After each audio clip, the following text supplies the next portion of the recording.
Hi, I'm Cindy Gay, and in part 2 of this series, I'm going to show you how to take the rectangle that we drew in part 1 and turn it into an oval, a very favorite shape for a lot of people for rugs. The problem with an oval, it's difficult to finish, not impossible, just you need to do one little special step. And I guess officially this is turning into a 3-part series. I will show you in part 3 what the one secret step you need to do in order to make an oval rug finish well and not end up a rippling little mess. So let's start with the rectangle that we did in part 1 and continue on.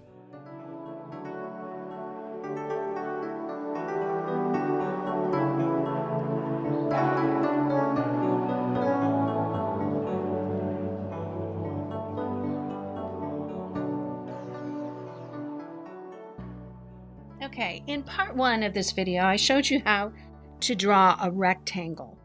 And now what we're going to do is we're going to turn that into an oval. And I want an oval that is roughly 6 by 12. And so I've marked it here, and I'm simply going to draw lines. And there's instructions on my website on how to draw lines like this, and you get a knack for it and you can do it quite quickly. Now, before we do anything with an oval, we want to make sure that this rectangle is square. So we're going to measure the diagonal. This was like 13 3/4. This one is like 13 1/4. So this is the one that's too small. So I'm going to pull on that a little bit. And sometimes I pull a little bit off the diagonal. And you often have to measure it more than once to get the dimension right. I'm just going to put my finger there, and look for the point. Close, but not quite. A little bit of a tug.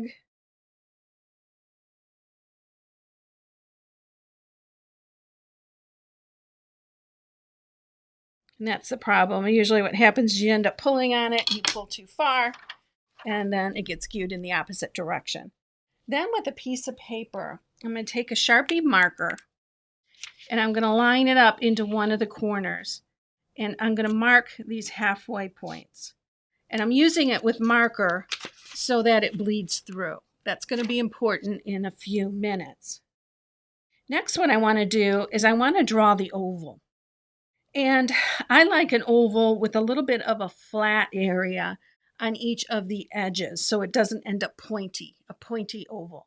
So what I'm going to do is I'm going to divide it roughly into 3s and put a mark, and that's where I want the flat area to stop and start.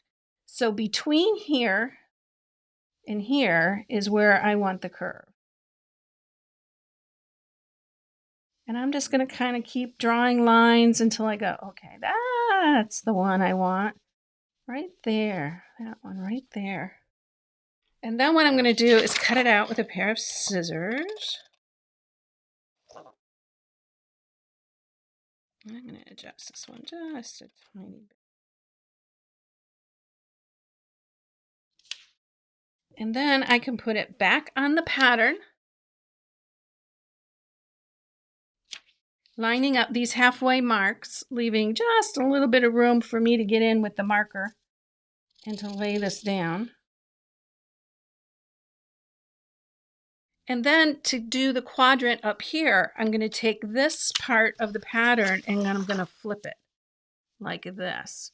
Now, if you're not sure of the shape of the oval that you're drawing and you want to get it right on your backing, simply do this part on paper so that you can see what the oval looks like. Because sometimes when you put the 4 quadrants together, you might be a little surprised on what the shape is.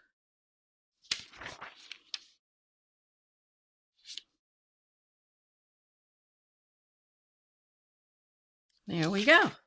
That is my oval. And I will get this hooked. And then next week in part 3, I'll show you the one step that is absolutely vital to getting an oval or a round rug finished without it turning into a ripply mess. When we did the rectangle, the one most important step is measuring the diagonal. Well, when you do an oval, That's important also. You do not want to forget that step. But the trick, the one tip is that, of course, I grabbed the wrong sheet of paper. I've done this many times today. Taking that one shape and just flipping it each time into each of the corners, that's the one tip for an oval rug. So stay tuned for next week to watch the finishing process. Now, if you like these kinds of videos, you can head on over to cindygayrugcooking.com. There's a link there to join my online courses or my membership called the Rug Cooking Journey. In the journey, you actually get twice a week office calls with me via Zoom call. That's where you can ask questions about your particular rug cooking, right? So how great is that? COVID shut us down, but it's not making it impossible to get rug cooking instructions. So I hope you'll join me over there. If you want a free option on cindygayrugcooking.com, I have over 20 years of articles that you can read. And if you can't find something that you're looking for, drop me a line and let me know. That's it for now, and I'll see you all next week.